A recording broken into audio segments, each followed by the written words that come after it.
नमस्कार,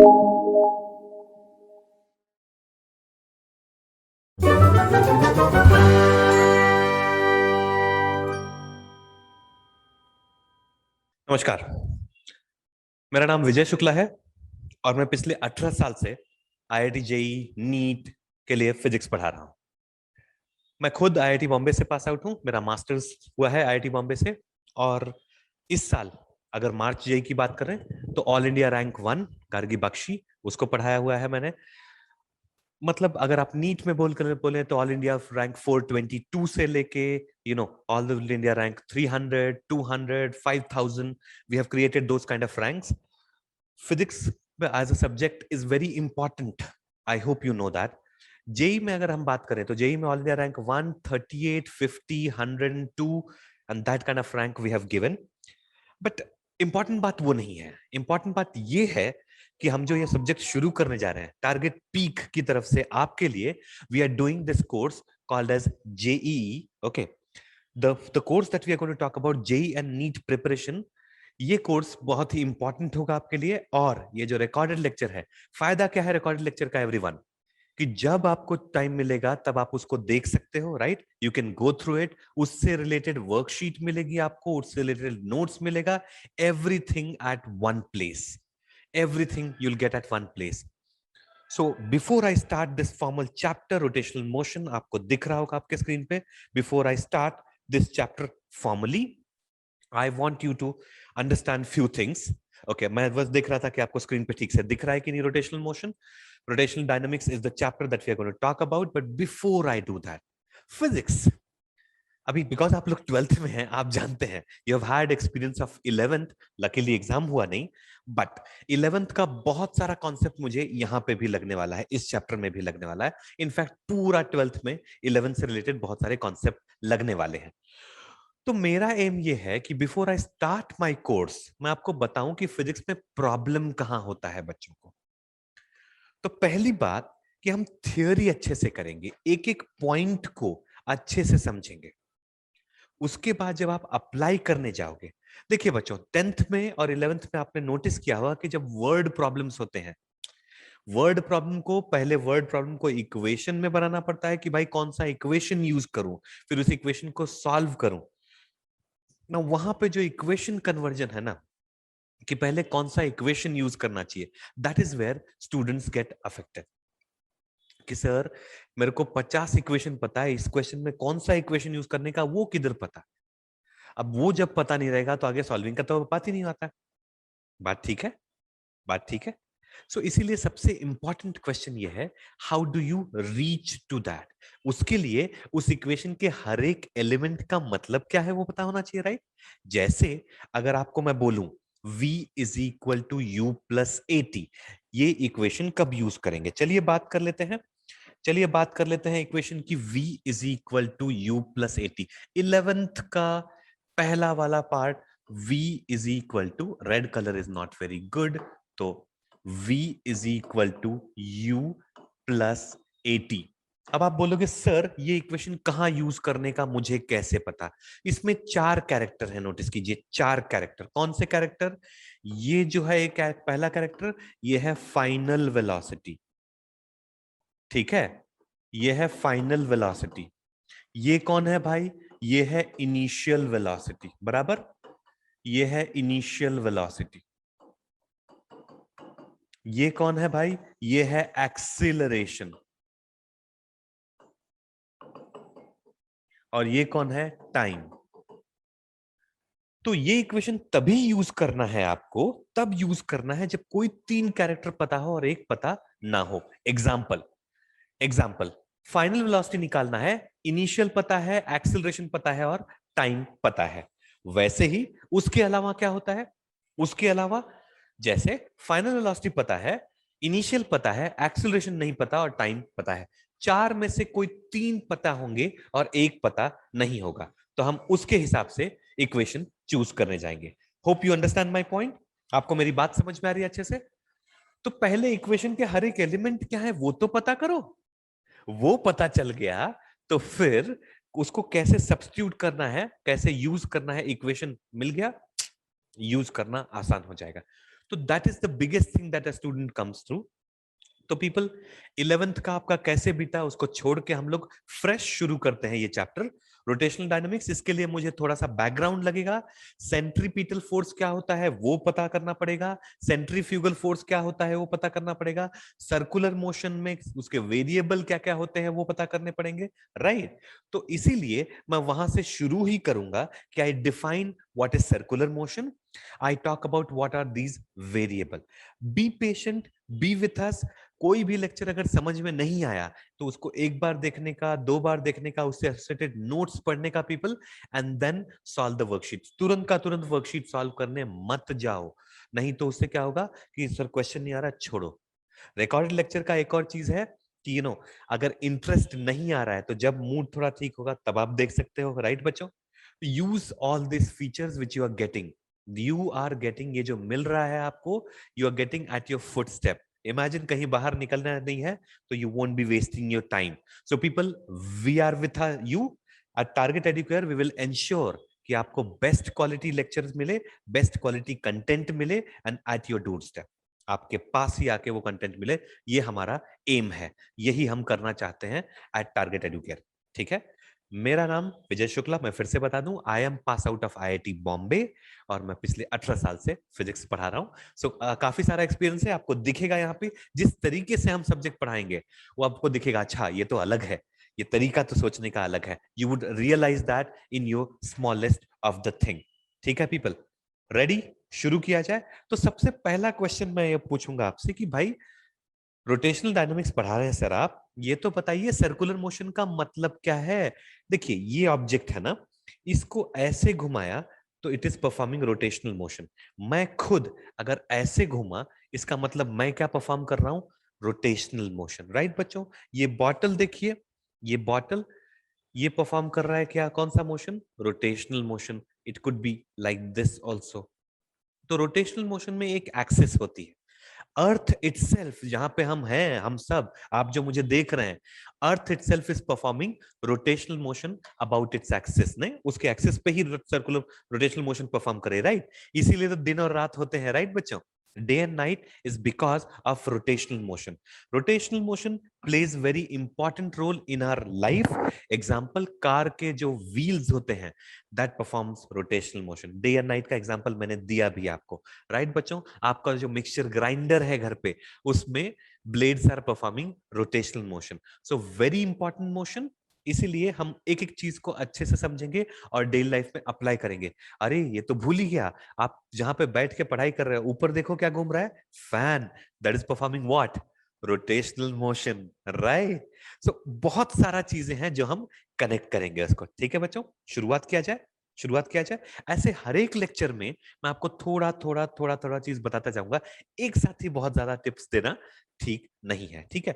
तो इस चैप्टर को शुरू करने से पहले अगर आप पढ़ सकते हो, क्या सर्कुलर मोशन क्या होता है, बेसिक डेफिनेशन, फिर सेंट्रीपिटल फोर्स क्या होता है वो पढ़ लेंगे, सेंट्रीफ्यूगल फोर्स क्या पढ़ लेता है होता है ये, और इक्वेशन ऑफ मोशन जो ये है, v is equal to u plus a t, s is equal to u t plus half a t square, v square is equal to u square plus two s. क्यों ना मैं यहाँ पे लिख दूं, ठीक है, लिख देता हूं बच्चों।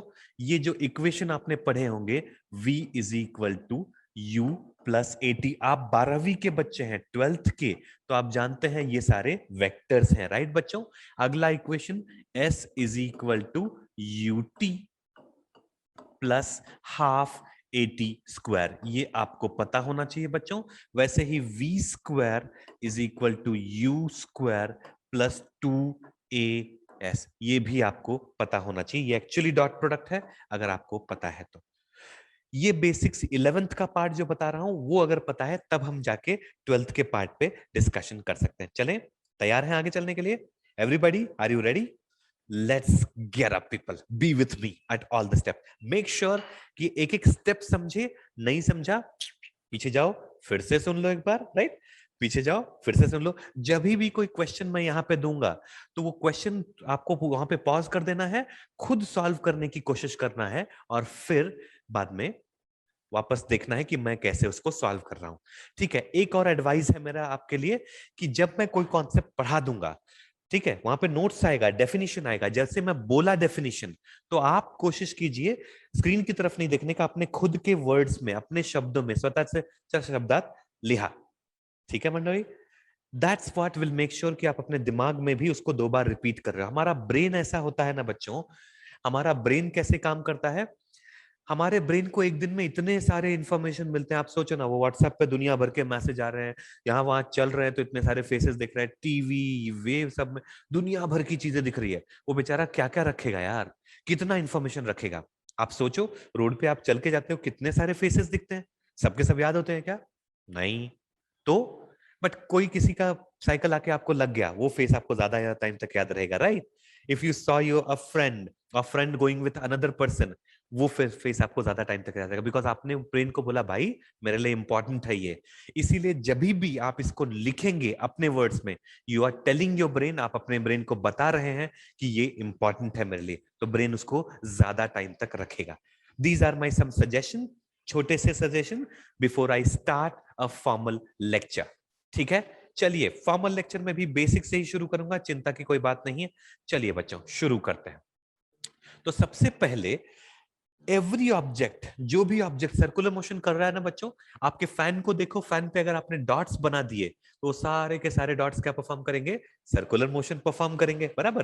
तो रोटेशनल मोशन समझने के लिए सबसे पहले समझना पड़ेगा सर्कुलर मोशन, जो 11th में कवर हुआ था, बेसिक इंट्रोडक्शन, इसीलिए मैं वहां से शुरू कर रहा हूं। ठीक है, तो चलिए, what is circular motion people? आप देख रहे हैं ये जो सैटेलाइट है, ये क्या परफॉर्म कर रही है? Circular motion around the earth, right? Earth भी घूम रहा है, earth is performing rotational motion and satellite is performing circular motion around it. I hope आपको ये इमेज, ये एनिमेशन सब दिख रहा है। ठीक है, चलिए आगे चलते हैं। सो डेफिनेशन क्या है? The motion of an object, the motion of an object along a circular path, along a circle, right, is called as what people? Circular motion. I hope you understand that. Motion of the path along the circumference of a circle is called as circular motion. Simple है, right? Circular motion नाम में ही है, तो कहां घूमना चाहिए? Circle के path में ही घूमना चाहिए। अब इस पाथ को इंग्लिश में क्या बोलते हैं? Circumference of the circle. So motion of the object along circumference of a circle is called as circular motion. Easy, simple, right? एकदम आसान। डायग्राम इमेज आपको दिख रहा है, चलिए आगे चल सकते हैं बच्चों। अब इसमें कुछ कुछ चीजें हैं, 2 टाइप के सर्कुलर मोशन जो हमको डिफाइन किया गया था, 12th के टेक्स्ट बुक में देखेंगे तो 2 टाइप के सर्कुलर मोशन उन्हें डिफाइन किए हैं। कौन सा? Uniform circular motion and non uniform circular motion. Okay, difference क्या है भाई? क्या डिफरेंस है दोनों के बीच में? तो यूनिफॉर्म सर्कुलर मोशन मतलब अगर आप बाइक से जा रहे हो, कार से जा रहे हो, सर्कुलर पाथ है, टर्न है ऐसा, और आप constant velocity 60 kilometre per hour से ही आपने टर्न ले लिया, वो जो सर्कुलर मोशन है that is uniform circular motion. ठीक है, एक ही स्पीड से, एक ही वेलोसिटी से मत बोलना बच्चों, बिकॉज वेलोसिटी में डायरेक्शन भी होता है। सर्कुलर मोशन होगा तो वेलोसिटी तो चेंज होगा भाई, बिकॉज डायरेक्शन लगातार चेंज हो रहा है। इसीलिए क्या वर्ड यूज करने का? Speed. 40 kilometre per hour is the speed. गाड़ी में जो दिखाता है वो क्या है? स्पीडोमीटर। वो ये नहीं बताता आप कौन से डायरेक्शन में जा रहे हैं, बताता भाई इतने स्पीड से आप जा रहे हो। वेलोसिटी मत यूज करना वर्ड, ठीक है? Uniform circular motion, non uniform. अब नॉन यूनिफॉर्म सर्कुलर मोशन का बोलोगे सर आप, सर ये नॉन यूनिफॉर्म सर्कुलर मोशन क्या होता है? बोलूंगा कोई बात नहीं बच्चों, देख लेते हैं। सिंपल सी बात है भाई, अगर ये वायर लिया बच्चों, इस वायर को मैंने ऐसा वेलोसिटी दिया, तो ये जो सर्कुलर मोशन परफॉर्म करेगा ये नॉन यूनिफॉर्म होगा। क्यों? जैसे जैसे वो ऊपर जाएगा वैसे क्या हो जाएगा? स्लो होता जाएगा। हाईएस्ट पॉइंट पे उसकी स्पीड क्या हो जाएगी? मिनिमम। और फिर नीचे आता तो फिर से स्पीड बढ़ जाएगी। तो स्पीड हर जगह सेम नहीं है, इसीलिए उस सर्कुलर मोशन को कौन सा सर्कुलर मोशन बोलेंगे बच्चों? Non uniform circular motion. Are we clear with this? Are we able to understand? So people, we are trying to use as better mechanism as possible so that आपको best quality sound मिले, best quality video मिले, and you can see the smart board use of it. Why? Because यहाँ से मैं आपको animation दिखा सकता हूँ क्या चीज हो रहा है। इसको शॉर्ट में बोलते हैं UCM। तो अब के बाद लेक्चर में जब भी मैं बोलूं UCM मतलब क्या होता है? Uniform circular motion. Okay right बच्चों, अब इसका डेफिनेशन देख लेते हैं बच्चों। ओके इसको ऑब्वियसली बोलेंगे non uniform circular motion, non UCM. एक यूसीएम है, एक नॉन यूसीएम है। यूसीएम मतलब क्या, सेम स्पीड से सर्कुलर मोशन करने का। नॉन यूनिफॉर्म यूसीएम मतलब क्या है, अलग अलग स्पीड लगातार चेंज हो रही है। ठीक है, ये दो चीजें आपको पता होनी चाहिए। चलिए let's get into detail of it.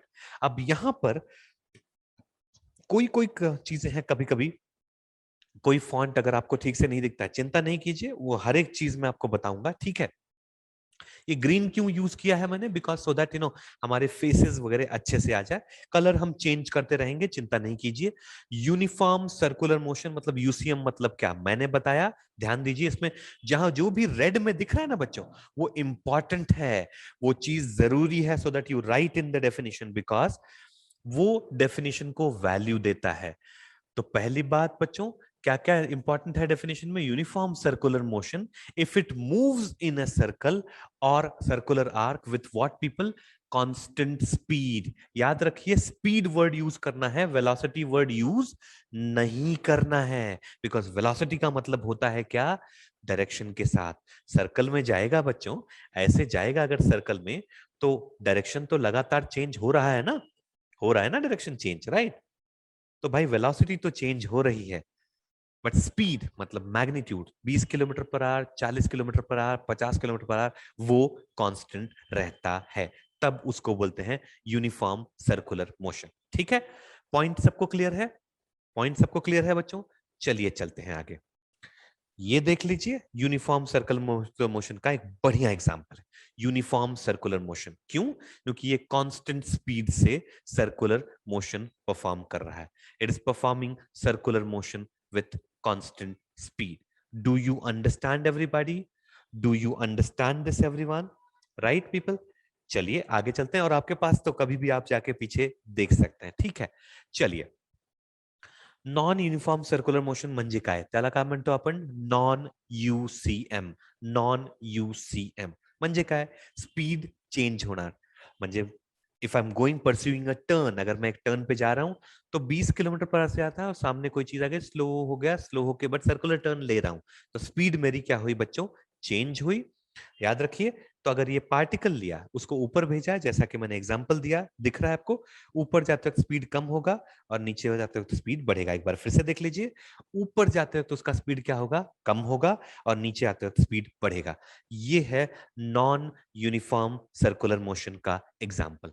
Speed change होनी चाहिए, ठीक है, speed should keep on changing. ऊपर जाते वक्त स्पीड कम हुई और नीचे आते वक्त क्या होगा बच्चों, speed will increase. Do you understand this people, oh oh sorry, ठीक है। when it comes down speed goes on increasing. So non uniform circular motion क्या है बच्चों, motion of a particle along circumference of a circle or circular arc with variable speed. velocity variable है, velocity तो change हो रही है, speed change होना जरूरी है नॉन यूनिफॉर्म सर्कुलर मोशन के लिए। स्पीड इज वेरिएबल, वेलोसिटी तो कोई भी सर्कुलर मोशन में वेरी होगी बिकॉज डायरेक्शन की वजह से, राइट। यहां पर स्पीड भी चेंज होना चाहिए, ठीक है। तो इसीलिए क्या क्या वर्ड इंपॉर्टेंट है, जैसा कि मैंने बोला, आपको जो रेड कलर में दिख रहा है स्लाइटली टुवर्ड्स रेडिश, कैमरा की वजह से शायद पूरा रेडिश आएगा कि नहीं मुझे पता नहीं, लेकिन जो थोड़ा सा रेड कलर में वो इंपॉर्टेंट है, उसको अंडरलाइन करने का, राइट, अंडरलाइन करने का, बिकॉज वो वर्ड्स नहीं है तो इस डेफिनेशन का कोई मीनिंग नहीं है बच्चों। चलिए चल सकते हैं आगे। Now, what is a radius vector? Radius vector का मतलब क्या होता है बच्चों?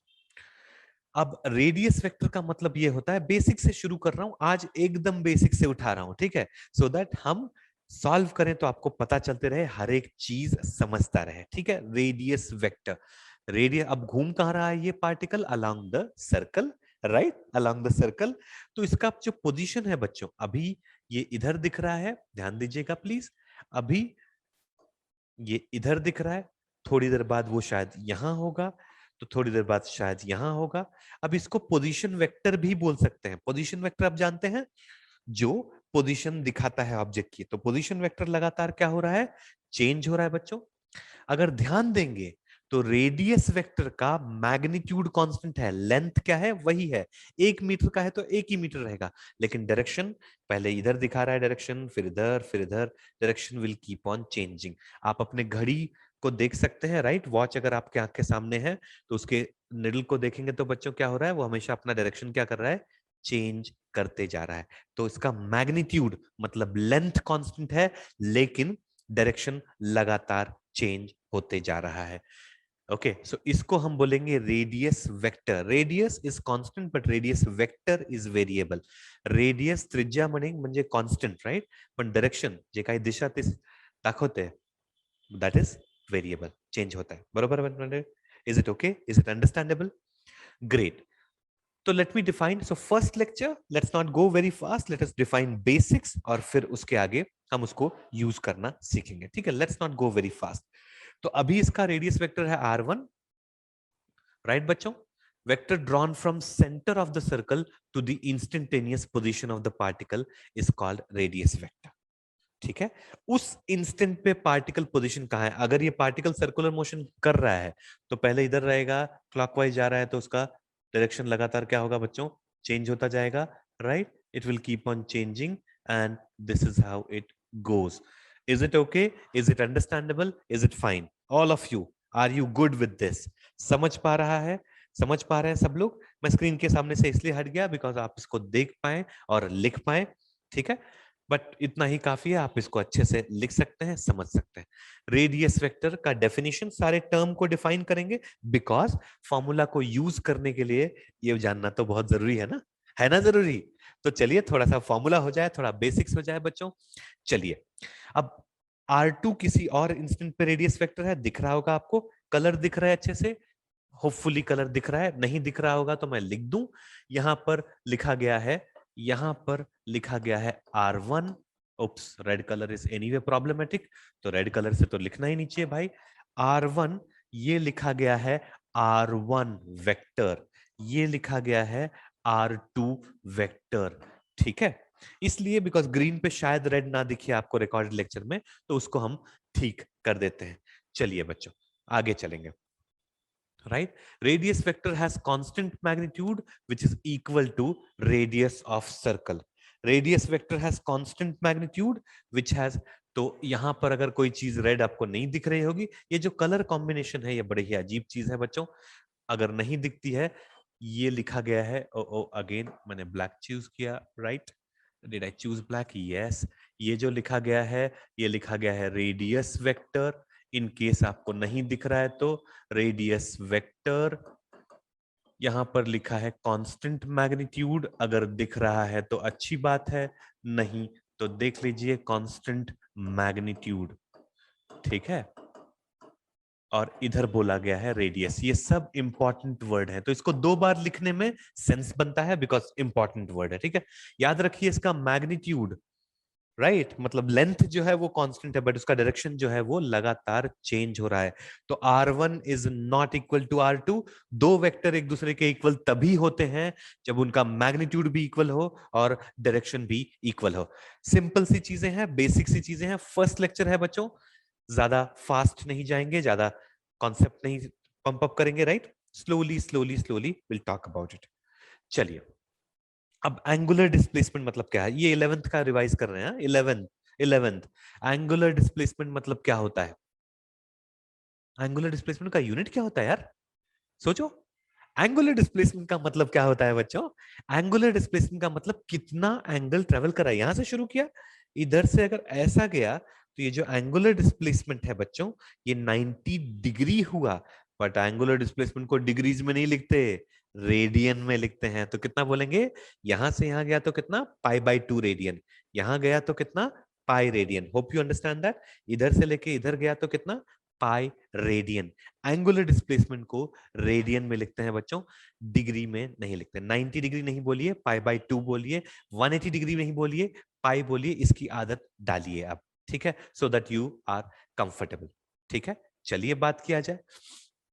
सो अगर एक पार्टिकल है बच्चों, किसी पॉइंट पे है, t = 0 पे, इस पॉइंट पे है, राइट? उसका पोजीशन वेक्टर दिया गया है, राइट? उसका रेडियस वेक्टर दिया गया है। चलिए थोड़ा सा मूव किया तो ये जो एंगल बना है सेंटर पे बच्चों, एंगल बना है सेंटर पे, देख लीजिए angle.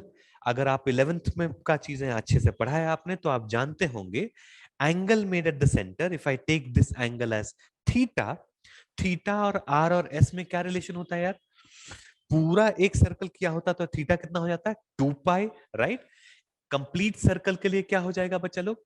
For complete circle, right, for complete circle, और red, Y Y, okay, complete circle के लिए क्या हो जाएगा बच्चों?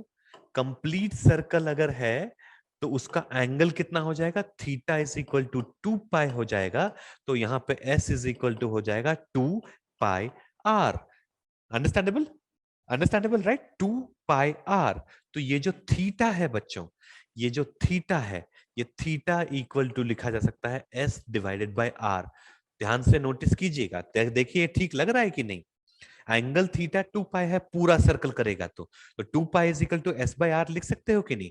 सरकमफ्रेंस डिवाइड बाय रेडियस लिख सकते हो कि नहीं? तो कोई भी एंगल बनेगा, जो भी एंगल बनेगा, that will be written as s divided by 2, s divide by r. Is this understandable? ठीक है? So that is what I can tell you. Angle traced by radius vector in a given interval of time is called as angular displacement. I hope it is okay with you. I hope it is clear with you. I hope you are able to understand this. ठीक है बच्चों, कोई problem नहीं, सब ठीक है, everything is okay, right? तो अब आपने समझना कैसे है, पढ़ना कैसे है? मैंने क्या बोला, जब मैं कोई डेफिनेशन बोलूं तभी नहीं लिखिए, वीडियो को पॉज कीजिए, फिर आपने आप से लिखने की कोशिश कीजिए, सो दैट वो वर्ड आपके दिमाग में घुस जाए और जब हम क्वेश्चन सॉल्व करें तो वो क्लियर है। पहला लेक्चर है, धीरे धीरे we will get comfortable with each other, तो don't worry about speed, don't worry about कि सर ये तो कॉन्सेप्चुअल हो रहा है, ये तो हमको पता है, इसलिए वहीं से तो कंफर्ट जनरेट करेंगे, राइट? अगर शुरू में ही मैं आपको, चलिए अगर मैं क्वेश्चन पूछना शुरू कर दूं आपको कि ओके ये बताओ कि एक ऑब्जेक्ट सर्कुलर मोशन कर रहा है, स्पीड है 20 मीटर पर सेकंड, रेडियस दिया है 10 मीटर, बताओ सेंट्रीपिटल फोर्स कितना होगा, मास दिया है 2 kg। ऐसे सर थोड़ा सा कंफर्टेबल होते हैं एक दूसरे से, आते हैं ना, पहले ये तो पता करो आप मुझे मुझे क्या पता है क्या नहीं, तब जाके आप क्वेश्चन पूछो। तो इसीलिए पहले मैं क्या कर रहा हूं, I am just trying to develop some comfort between us, पहले वो जरूरी है। एक बार समझ जाएगा, एक बार आपको सारी की सारी क्वांटिटी मैं रिवाइज कर दूंगा जो 11th की है, अभी मैं यूज करने वाला हूं, तब हम क्वेश्चंस को अच्छे से फास्ट फास्ट सॉल्व करेंगे, ठीक है बच्चों? और हर लेक्चर में एंड में मैं लेक्चर को समराइज करता हूं, हमेशा ऑलवेज आई समराइज, ठीक है? सो अब यहां पर अगर बात करें तो delta theta, very small angle, is equal to delta s divided by r. Delta s क्या है? छोटा सा जो लेंथ ट्रेवल किया है, आपको दिख रहा होगा डायग्राम में, ये दिया हुआ है delta s, this is given as delta s, right बच्चों? और ये है यहां पर रेडियस आर, और ये एंगल हो गया थीटा। तो angle travels is equal to length of the arc divided by radius, right? Length of the arc divided by radius is what is called as the angle. Okay, for first day this much theory looks good to me, for first day this much is okay for me. Now what I want you to understand, what I want you to see people, आज के lecture का एक बार quickly summarise किया जाए, क्या क्या पढ़ा हमने, ठीक है? क्विकली समराइज करेंगे। तो फर्स्ट लेक्चर बच्चों, हमारा एम था that we should understand physics क्या होगा। फिजिक्स में हम रोटेशनल डायनामिक्स शुरू किए हैं, मैंने बोला आप centripetal force, centrifugal force, right, what is circular motion, थोड़ा सा पढ़ लेंगे 11th से, तो it will be very very comfortable. I told you about my self, मैंने बोला फिजिक्स में परेशानी कहाँ होती है, थियोरी को फिर कौन सा इक्वेशन यूज करना है, कौन सा इक्वेशन सॉल्व करना है, वहां पे बच्चों को थोड़ी परेशानी होती है बच्चों। फिर उसके बाद मैंने बोला कि नोट्स लिखना बहुत जरूरी है, जब कोई थियोरी पढ़ाई जाए उसको तभी करने में, देखो अपने वर्ड में लिखने की कोशिश करो तो ज्यादा अच्छा दिमाग में रहता है। और लिखना इसलिए जरूरी है बिकॉज आपके ब्रेन को आपको बताना पड़ेगा कि यार ये मेरे लिए इंपॉर्टेंट है, ठीक है, ये मेरे लिए बहुत इंपॉर्टेंट है, ये बताएंगे तो आपका ब्रेन उसको रखेगा, नहीं तो उसको तो दुनिया भर की इंफॉर्मेशन मिलती है, जाने दो, ठीक है? ठीक है बच्चों। Then we today talked about what is circular motion. क्यों? बिकॉज रोटेशनल मोशन में हर एक पार्टिकल परफॉर्म करता है सर्कुलर मोशन। हमने दो टाइप के सर्कुलर मोशन की बात की, यूनिफॉर्म सर्कुलर मोशन और non uniform circular motion.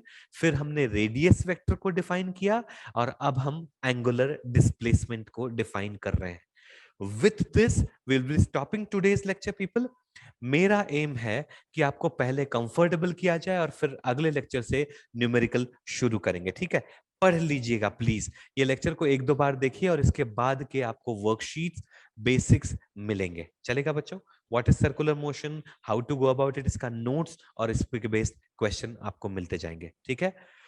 So see you in next class, people, right here. Okay, and make sure that you solve basics question associated to it. तब जाके मजा आएगा। तो एंगुलर डिस्प्लेसमेंट रेडियस में क्या relation है, ये ध्यान रखिएगा, ठीक है? एंगुलर वेलोसिटी जो होती है वो भी इससे रिलेटेड होगी, right? Displacement divide by time होगा। तो please make sure that you go through it before we meet next time. Bye everyone, have a great day ahead, see you in next class, see you for sure. Okay, मिलते हैं।